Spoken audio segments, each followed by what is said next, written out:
Good morning, everyone. We are coming to you live via Facebook streaming, via YouTube streaming, and also via Skype online. Each one of you is welcome to this live streaming. Today is the Hindu festival Diwali, the festival of lights. What shall you gain by lighting thousands of diyas if the inner lamp is not lit? And once that inner lamp is lit, then its incandescence will be million times more than the lamps lit outside. Be a light onto yourself so that your life is illumined both inner and outer, and its incandescence becomes the beacon light for all around you. Tantra beyond duality.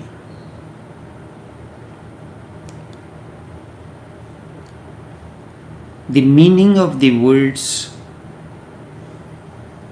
differ in Tantra because Tantra is beyond duality or dichotomy.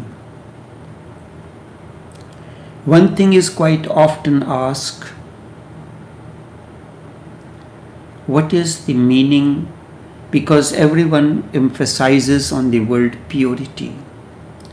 What is the meaning of the word purity in Tantra? What does it mean in Tantra?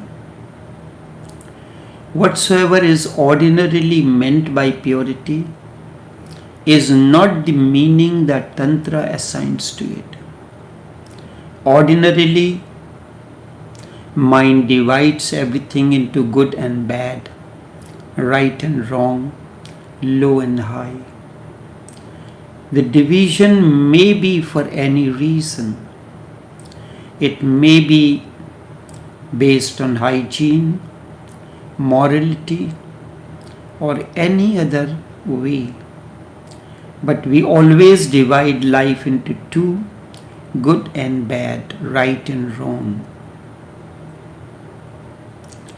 And ordinarily, whatsoever we say purity, we mean goodness. The bad quality should not be allowed, and good quality should be there. But Tantra does not give this meaning. Both good and bad are meaningless. If you have a slight scientific mind, you know positive and negative mean nothing. It is when the two neutralize one another, then illumination happens. You look at your car battery, it has two terminals, positive and negative. Positive comes from outside, negative comes from the body of the car.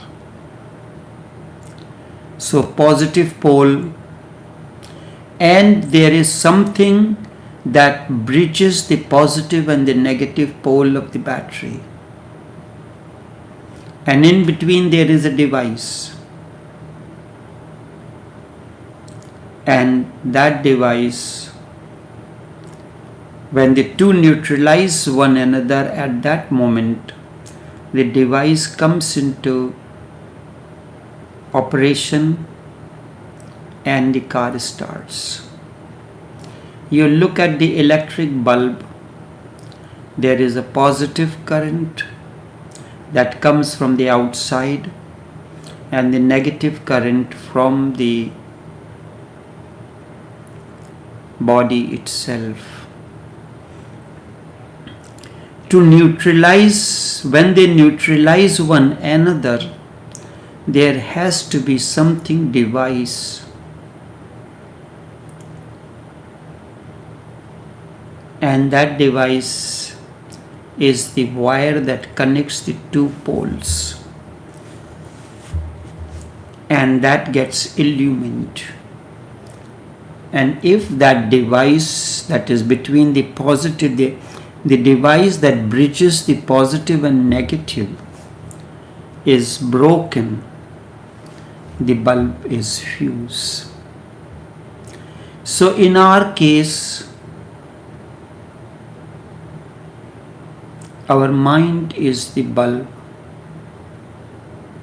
that remains divided between good and bad, right and wrong, low and high, and it is always fused. And then when it is fused, it becomes confused. And you are constantly confused. Constantly confused. What is meant by purity in Tantra is a very relevant question. If you ask a saint or a priest or a Maulvi, he will simply say anger is bad, sex is bad, greed is bad. If you ask Gurdjieff, he will say negativity is bad. That whatsoever emotion is negative is bad, and to be positive is good. Crying is a feminine aspect. If you say feminine and masculine, it's a different. The secret of the golden flower of Master Lu Tzu says, anima animus, Shiva and Shakti. A different kind of approach is given to these two terms. One is the field of operation, and the other is that which activates this field. This is more scientific.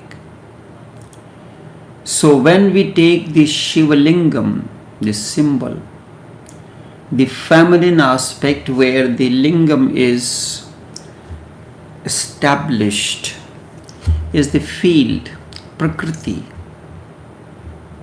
nature. It creates the field and in which the light illumines it and makes it activated.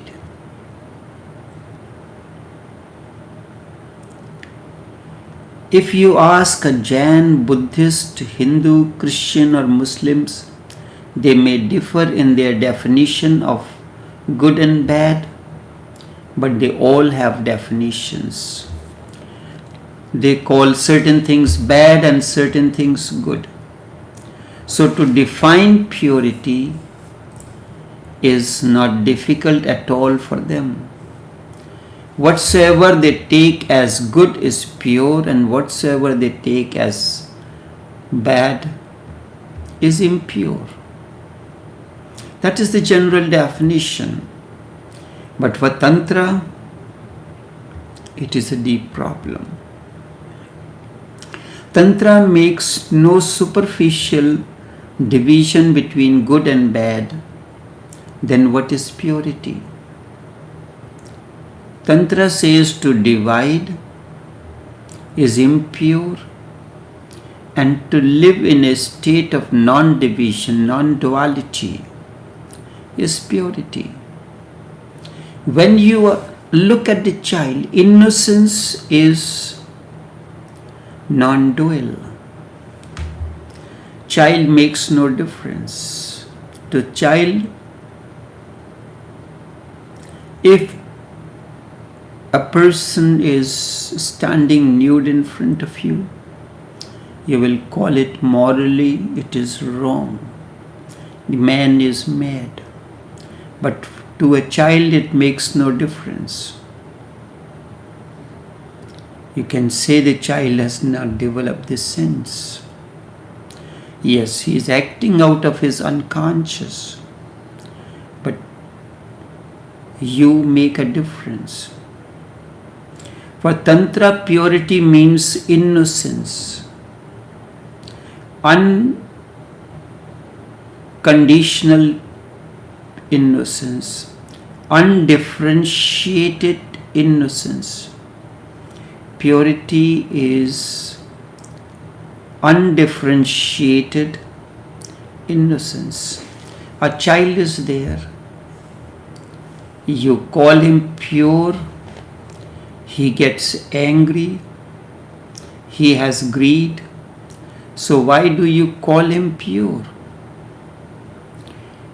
What is pure in the child? Because child is innocent. His innocence, his anger is an outcome of innocence, his greed is an outcome of innocence. There is no division in the mind of a child. A child is unaware of any division into good and bad. What is good, what is bad? That unawareness is innocence. Even if he gets angry, he has no mind to be angry. It is pure and simple act, and he is total into it. It happens, and when anger goes, it goes. Nothing, no trace is left behind. If you are angry with me, the cause is removed, but the anger remains for months and months together. Someone has to reconcile. You will need an apology before you could forgive. A child does not need. He says one moment to his mother, I hate you. Next moment he goes and hugs her. As an individual, would you do that? No, certainly not. This is innocence. When anger goes, it goes. Nothing is left behind, no trace. Child is again the same, as if anger has never happened. The purity is not touched. The purity remains the same. So the child is pure because there is no mind. When there is no mind, whatsoever exists is pure. The more mind grows, the more mind grows, the more child will become impure. Then anger will be there as a considered thing. It will no more be spontaneous. Then sometimes the child will suppress the anger. If the situation does not permit it, that is what as an individual you do. You suppress your anger if the situation does not permit it to express it. And when anger becomes suppressed, then sometimes it will be transferred into another situation instead. Your boss says something in the office, anger is brewing inside, but the situation does not permit you to get angry with him. So this anger will express itself somewhere else. You are returning from the office, brewing, thinking that your wife sometimes does not do things. You come home tired. She remains on her social media network, sending messages. So anger expresses itself at that moment. And when anger becomes suppressed, then sometimes it will be transferred onto another situation instead.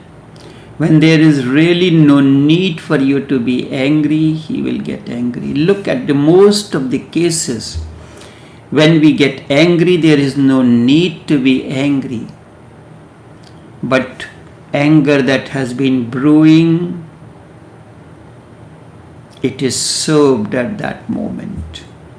It is not called for. Most of the times you watch when you get angry or someone gets angry with you for something, does it call for that anger at that moment? If you can realize that, then you will know what do I mean. Then sometimes it will be transferred into another situation. When there is no need to be angry, he will get angry. Because the suppressed anger will need an outlet to express itself.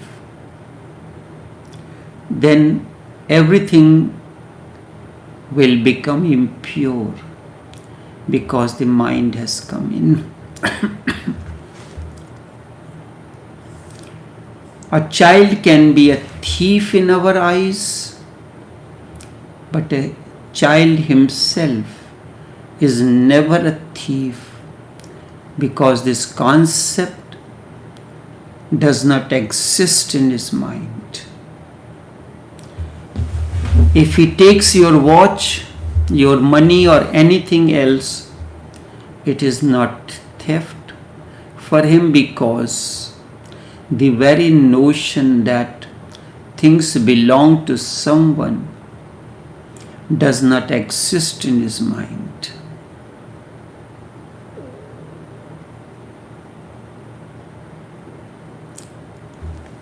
The spiritual masters have said, all money belongs to the Holy Mother or God. You are simply a custodian. If you are the financial manager or accountant in a company, all the money or the resources of the company are in your hand. Your responsibility is to utilize these for the benefit of the business. That includes employees, debtors, creditors, government authorities, and all those. For the development, for all that purposes. Can he utilize the money for his own use? He is simply the custodian of the money. He has full authority of utilizing the money at his will and pleasure, but in the interest of the business.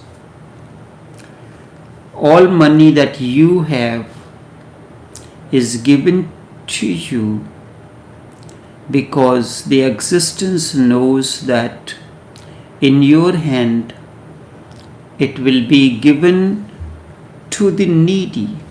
When the existence creates an idea in your mind that you should go and help this person, whether the person belongs to your family or not, or a friend or anyone, you do not give any consideration to it. Instead, you go out of your way and help that person. Then the mind has not come in. Tantra says when someone becomes again like a child, of course he is not a child, only childlike. That is what, when Jesus was asked, who can enter the kingdom of your Father? One who is childlike. Childlike innocence. The difference is there and similarity is there. The similarity is innocence regained. When John Milton calls paradise regained, means innocence regained. And again someone is like a child. A child is standing naked. No one feels the nakedness because child is still unaware of the body. His nakedness has the quality different from your nakedness. You are aware of the body. Sage must regain, a master must regain his innocence. Mahavir stands naked. That nakedness again has the same quality of innocence.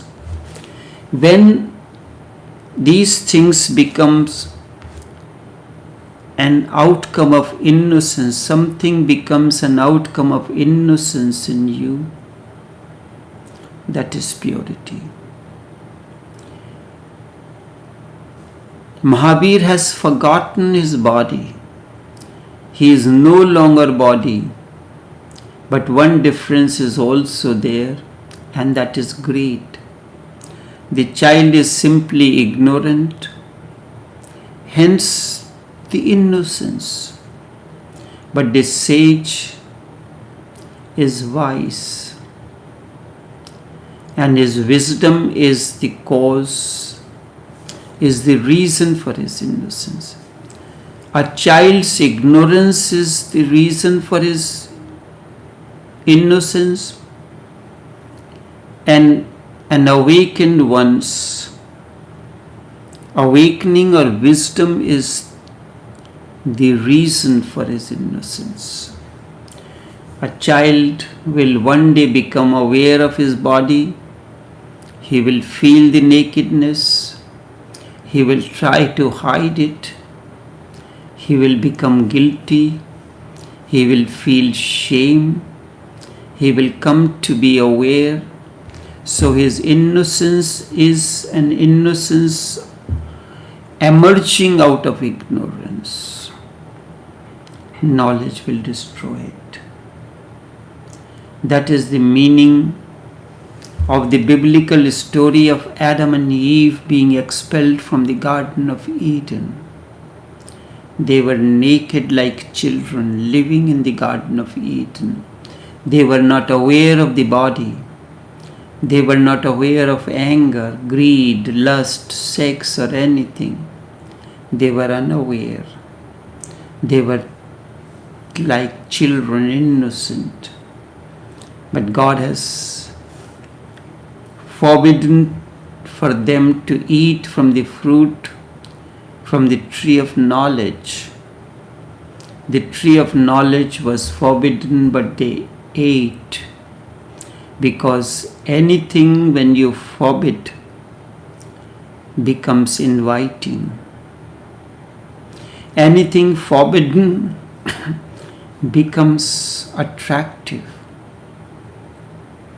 They were living in the big garden with an infinite number of trees, but the tree of knowledge became the most important and significant because it was forbidden. Really, forbiddenness becomes the invitation, the attraction. They were as if magnetized, hypnotized by the tree. They could not escape it. And they had to eat the fruit. But this story is beautiful because the tree is named the tree of knowledge.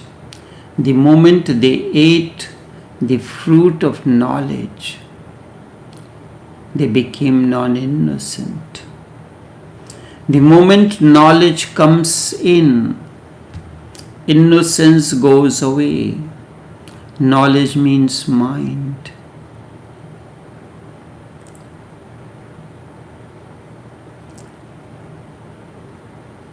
Knowledge means mind. And wisdom does not belong to the mind, it is a faculty beyond the mind. They became aware. They came to realize that they were naked immediately. Eve tried to hide her body. With awareness of the body, they became aware of everything. The moment you become aware of the body, you become aware of all those things that surround it, the anger, the lust, the greed, everything. They became adult. So they were expelled from the Garden of Eden. And that is what one part of Milton's poem Paradise Lost.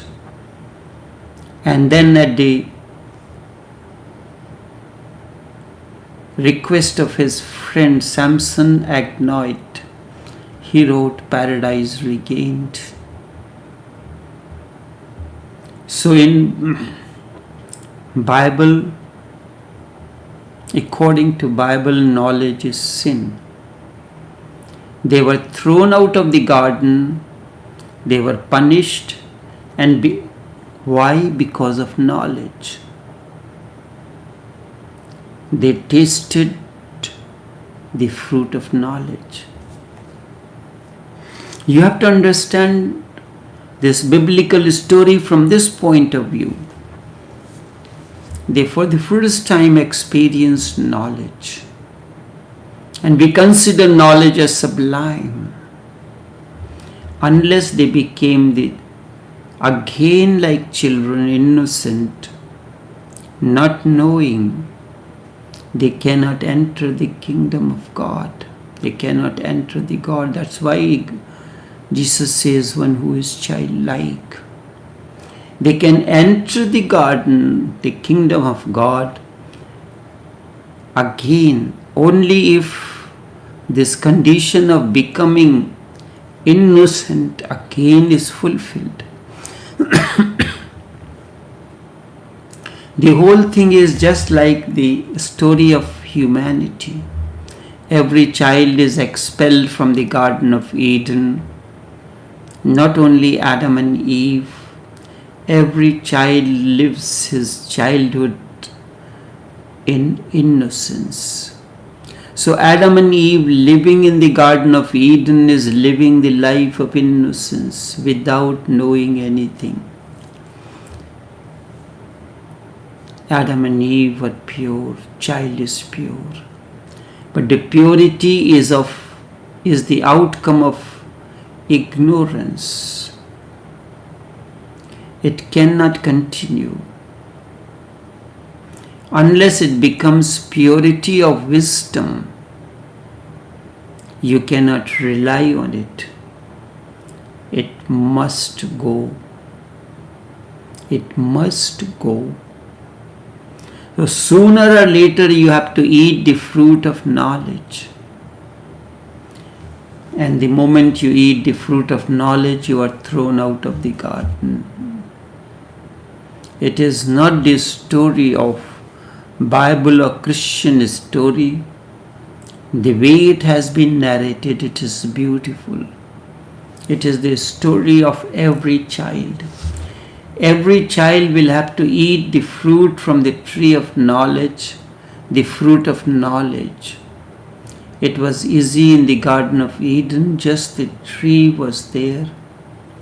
As a substitute for the tree, now in Garden of Eden there was a tree.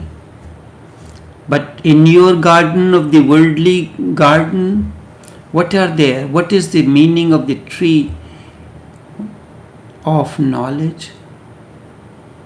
You have schools, colleges, universities. They are symbols of the tree of knowledge. Each child will have to pass through the school, the college, the university.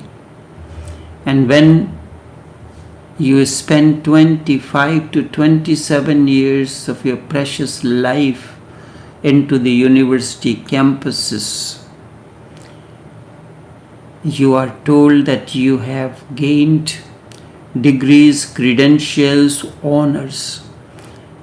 It is said now you are ready to plunder into the world outside. Have you ever thought, coming out of the university with the degrees, honors, great credentials, do you have answers to the simple question that life asks on a day-to-day basis? Each child has to pass through, has to taste the fruit of the tree of knowledge by going into the universities, the schools, colleges and universities. The very world needs knowledge. The very existence needs knowledge. You cannot exist without knowledge. And the moment knowledge comes in, division enters. You begin to divide things between what is good and what is bad. So for Tantra, the division of good and bad is impurity. Before it, you are pure. After it, you are pure. In it, you are impure. But knowledge is a necessary evil. You cannot escape it. Every one of you has to go through it. That is part of life. But you need not remain in it always. You have to transcend it. Transcendence makes you once again pure and innocent. If divisions lose their meaning, if the divisions which differentiate between good and bad do not exist anymore, you would look again at the world with the eyes of innocent attitude.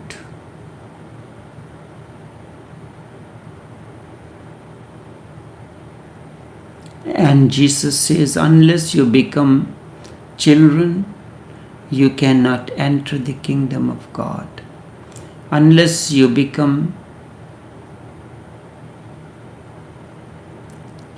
childlike, this childlikeness is the essence of, is purity according to Tantra. Childlike innocence, when there is no division in you, is purity.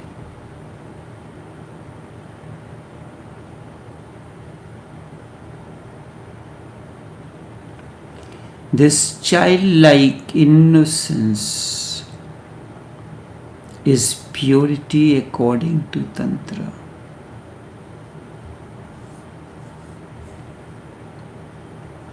Everyone has to go through this process of knowledge, but do not remain into it, come out of that. The moment you come out of that, you regain the paradise which was lost amidst the duality of the world.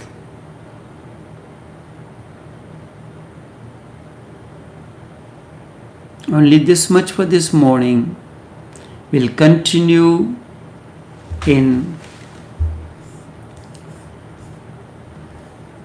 continue more on this aspect in the tomorrow's session. Until then, take care and do have a pleasant day.